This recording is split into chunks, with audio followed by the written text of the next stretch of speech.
జై శ్రీరామ్. శ్రీమాత్రే నమః. శ్రీ గురుభ్యో నమః. మార్చి ఉగాది రాబోతూ ఉంది. మార్చి 30వ తారీఖు మనం ఉగాది పండుగని సంబరాన్ని మనం జరుపుకుంటాము. ఈరోజు ఒక విశేషాంశము ద్వాదశ రాశుల్లో ఒక రాశి అయిన మీనరాశిలో చోటు చేసుకోబోతుంది. అలాగే నవగ్రహాల్లో మేజర్ ప్లానెట్ మనందరి జీవితంలో ముఖ్య భూమికను పోషించే గ్రహరాజు అయిన శనైశ్వరుడు మీనరాశిలోకి సంచారం 30వ తారీఖు నుంచి, అంటే కరెక్ట్గా ఉగాది రోజు నుంచి మొదలవుతుంది. ఈయన మళ్ళీ 2.5 సంవత్సరాల పాటు మీనరాశిలో సంచారం కొనసాగుతుంది. శనైశ్వరుడు మీనరాశిలో సంచారము ద్వాదశ లగ్నాల వాళ్ళకి ఎలాంటి ఫలితాన్ని సూచిస్తుంది? ముఖ్యంగా ఇప్పుడు మనం తెలుసుకోవాల్సిన అంశం ఏంటంటే, ఇన్నాళ్ళు ఏలినాడు శని అనుభవిస్తున్న రాశుల్లో ఒక రాశి అయిన మకర రాశి వాళ్ళకి ఏలినాడు శని అయిపోతుంది. ఈ ఉగాది నుంచి ఏలినాడు శని అయిపోతుంది. అలాగే అష్టమ శని అనుభవిస్తున్న కర్కాటక రాశి వాళ్ళకి అష్టమ శని అయిపోతుంది. అర్ధాష్టమ శనిని అనుభవిస్తున్న వృశ్చిక రాశి వాళ్ళకి అర్ధాష్టమ శని అయిపోతుంది. చూడండి, ఈసారి ఎంత విశేషాంశం వచ్చిందంటే, మామూలుగానే శనైశ్వరుడు ఒక్కొక్క రాశిలో మారినప్పుడు మనం చాలా ప్రత్యేకంగా చూస్తాము. అందున ఈసారి ఉగాది రోజునే చోటు చేసుకుంది. అంటే ఉగాది రోజు మకర రాశి వాళ్ళు ఏలినాడు శని నుంచి విముక్తి పొందుతున్నారు. కర్కాటక రాశి వాళ్ళు అష్టమ శని నుంచి విముక్తి పొందుతున్నారు. వృశ్చిక రాశి వాళ్ళు అర్ధాష్టమ శని నుంచి విముక్తి పొందుతున్నారు. ఇవే లగ్నాలైనా కూడా మీరు విముక్తి పొందుతున్నట్లే. రాశి మరియు లగ్నం ఈ 3 రాశుల్లో వస్తే కనుక మీరు కూడా విముక్తి పొందుతున్నట్లే.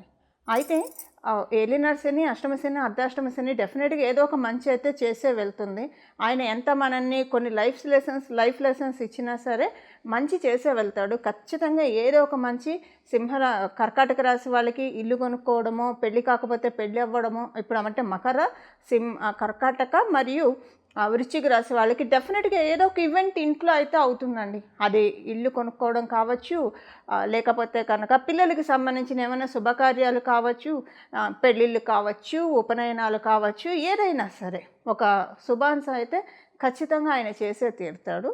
ఇప్పుడు అది అయిపోయింది, ఆ పీరియడ్ ఈ రాశుల వాళ్ళకి అయిపోయింది. అలాగే కుంభరాశి వాళ్ళకి ఏలినాడు శని ఇంకా కొనసాగుతుంది, 3వ ఫేజ్లో ఉంటారు.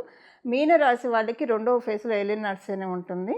మేషరాశి వాళ్ళకి ఈ సంవత్సరం ఉగాది నుంచి, అంటే కరెక్ట్గా మనకి ఈ ఉగాది నుంచి మేషరాశి వాళ్ళకి ఏలినాడు శని స్టార్ట్ అవుతుంది.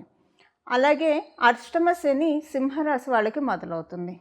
ఇప్పుడు అర్ధాష్టమ శని ధనుర్రాశి వాళ్ళకి మొదలవుతుంది. ఇప్పుడు ఏలినాడు శనిలో ఈ ఉగాది నుంచి ఉండేవాళ్ళు ఎవరెవరంటే కుంభరాశి వాళ్ళు, మీనరాశి వాళ్ళు మరియు మేషరాశి వాళ్ళు. ఈ 3 రాశుల వాళ్ళకి ఏలినాడు శని జరుగుతుంది. అష్టమ శని సింహరాశి వాళ్ళకి జరుగుతుంది. అర్ధాష్టమ శని ధనుసు రాశిలో పుట్టిన వాళ్ళకి జరుగుతుంది. మీరు ఈ రాశుల్లో పుట్టినా లేదా ఈ లగ్నాల్లో పుట్టినా సరే ఏలినాడు శని, అష్టమ శని, అర్ధాష్టమ శని ఎఫెక్ట్ ఉంటుంది. అసలు శనైశ్వరుడు మీనరాశిలోకి రాక ద్వాదశ రాశుల వాళ్ళకి ఎలాంటి ఫలితాన్ని ఇస్తుంది, ద్వాదశ లగ్నాల వాళ్ళకి ఎలాంటి ఫలితాన్ని ఇస్తుందో ఇప్పుడు మనం చూద్దాం. ఇందులో మోస్ట్ బెనిఫిటెడ్ రాశి మనం మీనరాశిలోకి శనైశ్వరుడు అడుగు పెడుతున్నాడంటే 2.5 సంవత్సరాల పాటు ఇక్కడ ఉంటారు. 2.5 సంవత్సరాల పాటు మీనరాశిలో శనైశ్వరుడు సంచారము మోస్ట్ బెనిఫిటెడ్ రాశులు వచ్చేసేసి అందులో ఒకటి వృషభ రాశి. మీరు వృషభ లగ్నంలో పుట్టిన శనైశ్వరుడు ముందే మీకు పరిపూర్తి రాజయోగాన్ని ఇస్తాడు. అందులో ఆయన ఇప్పుడు లాభస్థానంలో సంచారం చేస్తున్నారు. అలాగే తులారాశి వాళ్ళకి షష్ఠ స్థానంలో సంచారం చేస్తూ ఉన్నారు. మీ వృషభ తులారాశుల వాళ్ళకి శనైశ్వరుడు రాజయోగాన్ని ఇస్తాడు. ఆయన ఇప్పుడు చాలా కంఫర్టబుల్ ప్లేసులో ఉన్నారు. అంటే 3, 6, 11 ఉపచయ స్థానాల్లో ఎప్పుడైనా శనైశ్వరుడు కావచ్చు, రాహు భగవానుడు కావచ్చు, కేతువు కావచ్చు, ఇలాగ కొన్ని ప్లానెట్స్ చాలా బాగా వండర్ఫుల్గా వర్కింగ్ ఉంటుంది. అంటే మంచి రిజల్ట్స్ ఇస్తారు. విడివిడి స్థానాల్లో ఉంటే వీళ్ళు కొన్ని స్థానాల్లో అనుకూలం కాదు అని అనుకుంటాం కదా, కానీ ఉపచయ స్థానాల్లో చాలా మంచి అనుకూలం. అలాగే మకర రాశి వాళ్ళకి మీ రాష్ట్రాధిపతి ఆయనే అవుతూ ఉన్నాడు. మీకు మీ రాశి నుంచి ఉపచయ స్థానంలో అంటే 3వ స్థానంలో ఆయన సంచారము. మనం ఓవరాల్గా చూస్తే వృషభ రాశి వాళ్ళకి, తులారాశి వాళ్ళకి, మకర రాశి వాళ్ళకి ఇది చాలా మంచి ఫేస్. మీనరాశిలో శనైశ్వరుడు ఉండడం అనేది చాలా మంచిది. అంటే మిమ్మల్ని పరిగెత్తిస్తాడు, ఫలితాలను కూడా ఇస్తాడు. ఇన్నాళ్ళు మీరు పరిగెత్తినా, ఎగిరి దంచినా, ఎగరకుండా దంచినా పెద్ద ఉపయోగం లేకుండా ఉన్నది అలా కాకుండా మీరు మీ వర్క్ చేయండి, నేను ఫలితాన్ని ఇస్తాను. ఎప్పుడు ఫలితాలు మనం ఏం చేయకుండా ఫలితాలను మటుకు శనీశ్వరుడు కూడా అలా కొన్నిసార్లు ఆయన ఇస్తాడు. మన జన్మజాతకంలో కొన్ని కాంబినేషన్స్ ఉంటాయి. మనకి స్మార్ట్ వర్క్తో మనీ వచ్చేది ఉంటుంది.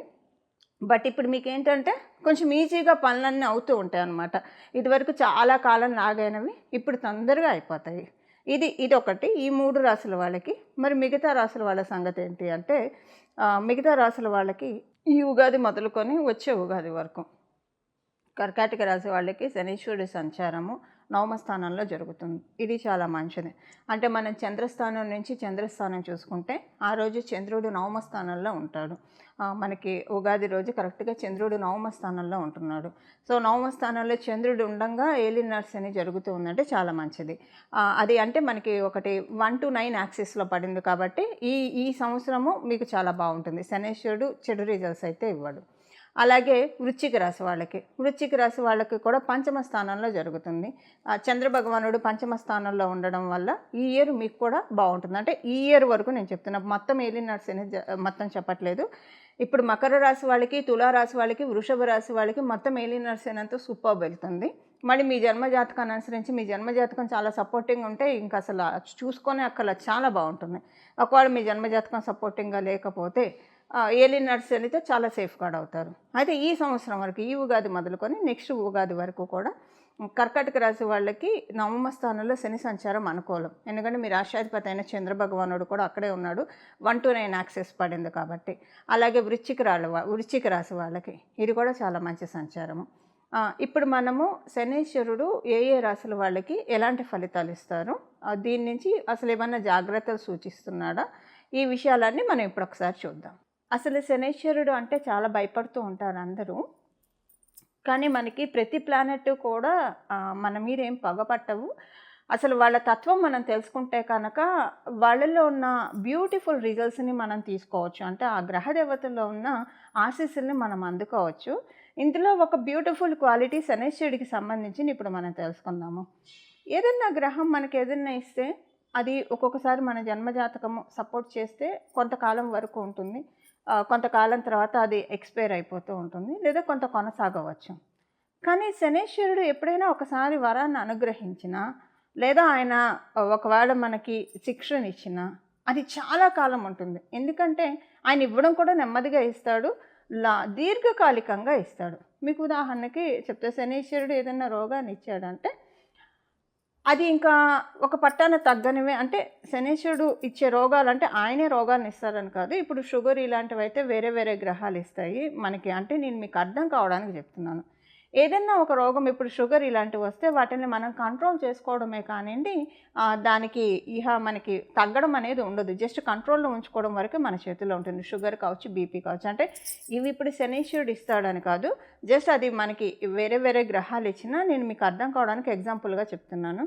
సో ఇలాగా మనకి ఏదైనా ఒక రోగం వస్తే చాలా కాలం అలా ఉన్నట్టు, ఎవరికైనా రోగం వస్తే ఇలాంటివి వస్తే కనుక చాలా కాలం ఉన్నట్లు, శనీశ్వరుడు ఇచ్చే యోగము అసలు అవయోగమైనా సరే యోగమైనా చాలా ఎక్కువ కాలం ఇస్తాడు. ఆయన ఇవ్వడంలో పీనాస్థానం చూపించడు, అది దండించడంలో అయినా పీనాస్థానం నిష్పక్షపాతంగా నిష్కర్షగా దండించేస్తాడు ఆయన. అలాగే ఆయన వరాలు ఇవ్వాలనుకున్నా సరే చక్కగా ఇస్తాడు ఆయన. అంటే చాలా కాలం మన దగ్గర ఉండిపోతుంది. ఇప్పుడు శనీశ్వరుడు ఎవరికైనా చాట్లో బాగా ఉంటే డెఫినెట్గా వాళ్ళకి గవర్నమెంట్లో మంచి పొజిషన్, లేదా పాలిటిక్స్లో మంచి పొజిషన్ ఇలాంటివి ఆయన ఇస్తాడు. అది కూడా దీర్ఘకాలికంగా ఏదైనా వ్యవస్థలో ఎవరైనా కొనసాగుతూ ఉన్నారు అంటే కనుక ఖచ్చితంగా వాళ్ళకి వాళ్ళ వెనక శనీశ్వరుడు బ్లెస్సింగ్స్ ఉంటేనే అలా కొనసాగుతారు.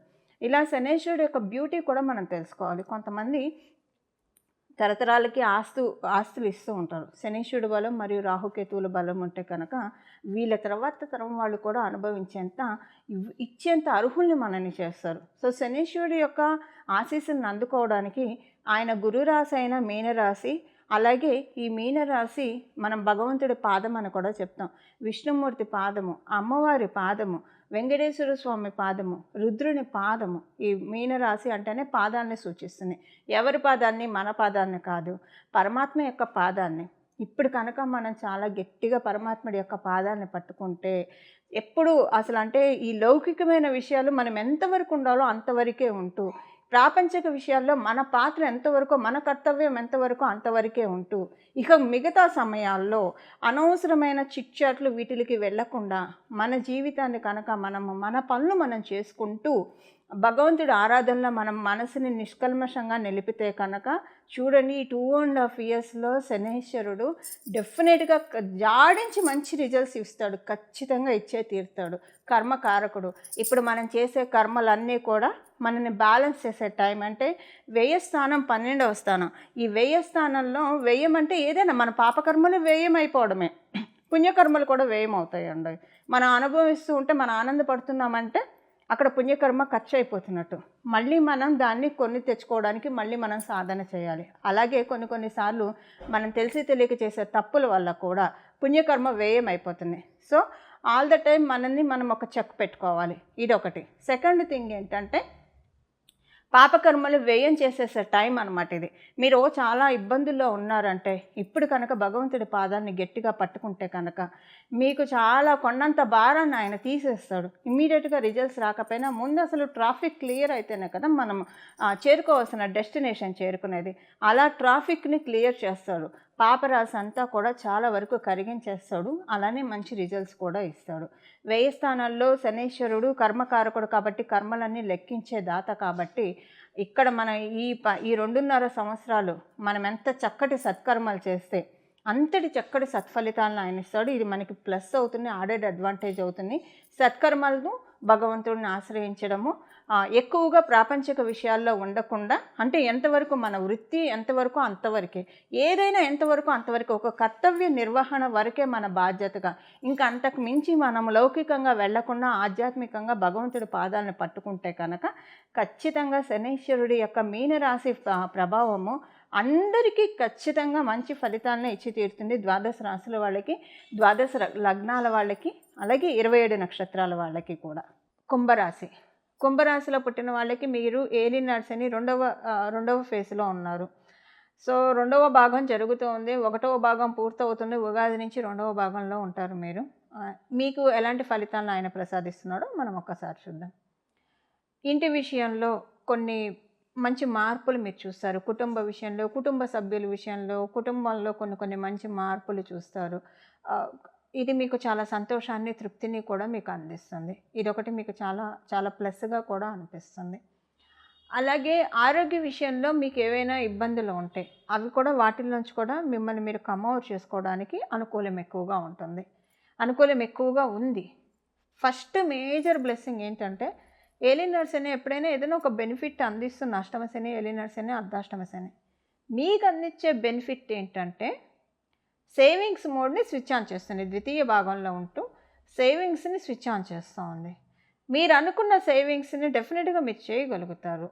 ఈ సంవత్సరం నుంచి డెఫినెట్గా మీరు అనుకున్న సేవింగ్స్ని స్టార్ట్ చేయగలుగుతారు.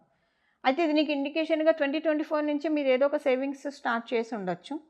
అంటే ఆయన ముందుగానే వర్కింగ్ ప్రారంభిస్తాడు కాబట్టి సో ఆల్రెడీ ఏదో ఒక సేవింగ్స్ ఉండాలి డెఫినెట్గా. ఒకవేళ లేకపోయినా ఈ 2½ ఇయర్స్లో సేవింగ్స్ స్టార్ట్ అవుతాయి. ఆల్రెడీ మీరు లాస్ట్ ఇయర్ స్టార్ట్ అయ్యి ఉంటే ఇంకా ఇది చాలా, అంటే మనమైనా ఇంత సేవ్ చేసుకుంటున్నామన్న డెఫినెట్గా మీరు అనుకునే విధంగా డెఫినెట్గా ఆయన మిమ్మల్ని కరుణిస్తున్నాడు, బ్లెస్ చేస్తూ ఉన్నాడు. మీకు కనుక కొంత ఈఎన్టీ ప్రాబ్లమ్స్ తోటి ఏమన్నా ఇబ్బంది పడుతుంటే వాటిల నుంచి బయటకు వస్తారు. అయితే మీకు అసలు ఈఎన్టీ ప్రాబ్లమ్స్ తోటి ఇబ్బంది ఏం లేదు అని అనుకుంటే ఇప్పుడు అది రావడానికి అవకాశం ఉంది. అంటే ఏలినాటి శని ఫస్ట్ భాగంలో కనుక మీరు ఈఎన్టీ సమస్యలతోటి కంటికి సంబంధించింది, పంటికి సంబంధించింది ఇవేమైనా ఆల్రెడీ ఫేస్ చేసి ఉంటే ఇప్పుడు వాటి నుంచి విముక్తి ఉంటుంది మీకు. అప్పుడు రాకపోతే ఇప్పుడు ట్రిగర్ అవుతుంది. ఒకవేళ అప్పుడు రాకపోతే కనుక అంటే ఈ గడిచిన 2½ ఇయర్స్లో ఇలాంటివే ప్రాబ్లమ్స్ రాకపోతే ఇప్పుడు కొంచెం జాగ్రత్తగా ఉండాలి అని సూచిస్తుంది. ఇంట్లోని వాళ్ళతోటి కొంచెం ఎక్కువగా డిస్కషన్స్ ఉంటాయి, బాగా మాట్లాడతారు. ఈ డిస్కషన్స్ అన్నీ కూడా మంచి డిస్కషన్సే ఉంటాయి. అంటే చాలా ప్రశాంతంగా ఉంటుంది. ఇన్నాళ్ళు మీరు మీ ఇంట్లో వాళ్ళతోటి మాట్లాడిందంతా ఒక ఎత్తు అయితే ఇక్కడి నుంచి మాట్లాడేవన్నీ కూడా చాలా ప్రొడక్టివ్గా, చాలా హెల్దీగా, చాలా హాయిని ఇస్తుంది. మీ మనసుకి ఆనందాన్ని, హ్యాపీనెస్ని ఇస్తుంది. కుంభరాశి వాళ్ళకి మామూలుగానే శనీశ్వరుడు బలం చాలా ఎక్కువగా ఉంటుంది కాబట్టి ఈ శనీశ్వరుడు యొక్క అష్టమ శని కావచ్చు, అర్ధాష్టమ శని కావచ్చు, అలాగే ఏలినాటి శని కావచ్చు పెద్దగా ఇబ్బందులు అయితే పెట్టదు. ఇప్పుడైతే ఇవి ఫలితాలు కుంభరాశిలో పుట్టిన వాళ్ళకి. చూశారు కదండి, ఈ శనీశ్వరుడి సంచారము ద్వాదశ రాశుల వాళ్ళకి అలాగే ద్వాదశ లగ్నాల వాళ్ళకి ఎలాంటి ఫలితాన్ని ఇస్తుందో ఇప్పుడు చేసుకోవాల్సిన పరిహారం చూద్దాము. శనీశ్వరుడు మీనరాశిలో ఉండగా చేసుకోవాల్సిన పరిహారం ద్వాదశ రాశుల వాళ్ళకి వీరభద్రస్వామి వారి ఆరాధన. వీరభద్రస్వామి వారి దండకం చదువుకోవడం కావచ్చు, వీరభద్రస్వామి వారి అష్టోత్తరం చదువుకోవడం కావచ్చు, లేదా నేను ఒక నామాన్ని చెప్తాను, ఈ నామాన్ని బాగా స్మరించడం వల్ల కాలభైరవ స్వామి వారిని కానివ్వండి, వీరభద్రస్వామి వారి ఆరాధన కానివ్వండి, చాలా చక్కటి సత్ఫలితాలను వస్తుంది. మీన రాశి అంటేనే మనకి సహజ కాలపురుషుడు కుండలిలోంచి 12వ స్థానం, వ్యయ స్థానం. మన రాత్రిపూట మన నిద్ర సౌఖ్యం ఎలా ఉంటుందని సూచించే రాశి మనకి కాలపురుషుడు కుండలిలో నుంచి మీనరాశి. అలాగే ఎవరి రాశుల ప్రకారం వాళ్ళకి 12వ స్థానం సూచిస్తుంది. బట్ ఇది అందరికీ అప్లికేబుల్ అయ్యే రాశి కాబట్టి మీరు చూడండి, కాశీకి క్షేత్రపాలకులు వారాహి అమ్మవారు అలాగే కాలభైరవ స్వామి వారు కూడా కాశీ క్షేత్రాన్ని పరిరక్షిస్తూ ఉంటారు. మీరు శ్రీశైలం వెళ్తే శ్రీశైలంలో అక్కడ వీరభద్రస్వామి ఆలయం ఒకటి ఉంటుంది. అంటే మొత్తం ఓపెన్గా ఉంటుంది, అంటే ఓపెన్ కార్ లాగా ఓపెన్గా ఉంటుంది. చుట్టూ 4 గోడలు ఉంటే అక్కడ ఉంటారు. అంటే కొన్ని క్షేత్రాల్లో క్షేత్రపాలకులు ఉంటారు. ఎందుకు ఉంటారు? రాత్రిపూట ప్రత్యేకించి ఉగ్రదేవి దేవతలు రాత్రిపూట ఆ క్షేత్రాన్ని కాపాడుతూ ఉంటారు, సంచారం చేస్తూ కాపాడుతూ ఉంటారు. శనీశ్వరుడు మీనరాశిలోకి వెళ్ళడం అంటే, మీనరాశి అంటేనే మనకి సహజ కాలపురుషుడు కుండలిలో నుంచి రాత్రిని సూచిస్తుంది, నిద్రాస్థానాన్ని కూడా సూచిస్తుంది. కాబట్టి అంటే ఇంకా చాలా ఉంటాయి, వన్ ఆఫ్ ద ఇది అది. సో ఈ సమయంలో కనుక మనము వీరభద్ర స్వామి వారిని కానీ లేదా కాలభైరవ స్వామి వారి ఆరాధన కానీ చేయడము, అలాగే కుక్కలకి వీలైతే ఆహారం పెడుతూ ఉండడము, ఇవి చేయడం వల్ల చాలా చక్కటి ఫలితాలు వస్తాయి. ఏలినాటి శని కావచ్చు, అష్టమ శని కావచ్చు, అర్ధాష్టమ శని కావచ్చు. శనీశ్వరుడు ఎవరిలో అయినా చూసేది ప్యూరిటీని మాత్రమే. మనం కనుక మన ప్యూరిటీని మనం మెయింటైన్ చేస్తూ ఉంటే ఏ గ్రహ దేవతలు మనల్ని బాధించలేవు. అంటే ప్యూరిటీ అంటే ఎప్పుడూ కూడా నిష్కల్మషమైన మనసుతోటి, మంచి ఆలోచనలతోటి, సానుకూల దృక్పథంతో, సచ్చింతనతోటి మనల్ని మనం పెట్టుకుంటూ ఉంటే కనుక అప్పుడు గ్రహదేవతలన్నీ కూడా వాటి బ్లెస్సింగ్స్ని మనకి ఇవ్వడం ప్రారంభిస్తాయి. అందులో మనకి శనీశ్వరుడు అయితే ఇంకా ఎక్కువగా, ఇప్పుడు మనకి అన్ని గ్రహాలు ఇచ్చే దీవెనను ఒక ఎత్తు అయితే శనీశ్వరుడు ఇచ్చే దీవెనను మటుకు ఖచ్చితంగా అన్నిటికంటే మించి అనే చెప్పాలి. చూడండి, ఆయన ఏది ఇచ్చినా సరే ఇప్పుడు మనం చేసుకోవాల్సిన పరిహారం చూద్దాము. వీరభద్రస్వామి దండకం కావచ్చు, వీరభద్రస్వామి అష్టోత్తరము, మీ ఇంటి దగ్గర ఏమైనా వీరభద్రస్వామి వారి ఆలయాలు ఉంటే అక్కడికి వెళ్ళడం. కొంతమంది వీరభద్రస్వామి వారి పీఠాలు పెట్టుకుంటారు, పీఠాలకు వెళ్ళి దర్శించి రావడము. ఒకవేళ ఇవేవి లేవు అంటే ఇప్పుడు నేను చెప్పబోయే నామము కాలభైరవ స్వామి అయితే మనకి శివాలయాల్లో కనిపిస్తూ ఉంటారు. సో కాలభైరవ స్వామి వారిని తరచూ దర్శనం చేసుకుంటూ రావడము, కాలభైరవ స్వామి వారి ఆరాధన ఇది చేసుకుంటే కనుక మనకి మీనరాశిలో ఉన్న శనీశ్వరుడు చాలా చక్కటి ఫలితాన్ని ఇస్తారు. ఇప్పుడు వీరభద్ర స్వామి వారికి సంబంధించిన ఒక నామము మనం ఒకటి తెలుసుకుందాము. అలాగే భద్రకాళి అమ్మవారి ఆరాధన కూడా శనీశ్వరుడు చక్కటి ఫలితాన్ని ఇవ్వడానికి చక్కగా తోడ్పాటుగా ఉంటుంది. ఇప్పుడు మనం వీరభద్ర స్వామి వారికి సంబంధించిన ఒక నామాన్ని తెలుసుకుందాము. ఇది మీరు ఎప్పుడైనా సర్వకాల సర్వావస్థలో నామం కాబట్టి జపించుకోవచ్చు. మీకు వీలు కుదిరినప్పుడల్లా ఏ పనిలో ఉన్నా మనసులో ఈ నామాన్ని జపించుకోవడం వల్ల చాలా చక్కటి ఫలితాలు వస్తాయి. మీ జన్మ జాతకంలో ప్రతికూలతలు ఆయన ఏమన్నా ఇస్తుంటే వాటిని తొలగించి అనుకూల ఫలితాలని మనందరికీ కూడా అందజేస్తారు. ఈ నామం వచ్చేసేసి భద్రకాళి పాహిమాం వీరభద్ర రక్షమాం. భద్రకాళి పాహిమాం వీరభద్ర రక్షమాం. భద్రకాళి పాహిమాం వీరభద్ర రక్షమాం. ఈ నామాన్ని జపించాలి. ఈ నామాన్ని ఎప్పుడైనా జపించవచ్చు, సర్వకాల సర్వవస్థలో ఈ నామాన్ని జపించవచ్చు. నామానికి ఏ రకమైన అంటే నామానికి ఎలాంటి మనకి ఆచారాలు పాటించాల్సిన అవసరం లేదు. అందువల్ల ఈ నామాన్ని జపించడం వల్ల ఈ 2.5 years కూడా శనీశ్వరుడు ఇచ్చే మంచి రిజల్ట్స్ని మనందరం కూడా తీసుకోవడానికి చక్కటి అవకాశం ఉంటుంది. అలా మనందరం కూడా నవగ్రహ దేవతల ఆశీస్సులు తీసుకొని మన జీవితం అంతా శుభాంశాలతోటి అనుకూలంగా సాగాలని చెప్పి మనందరి తరఫున నేను కూడా ప్రార్థిస్తూ మంగళం. నమో భగవతే వాసుదేవాయ.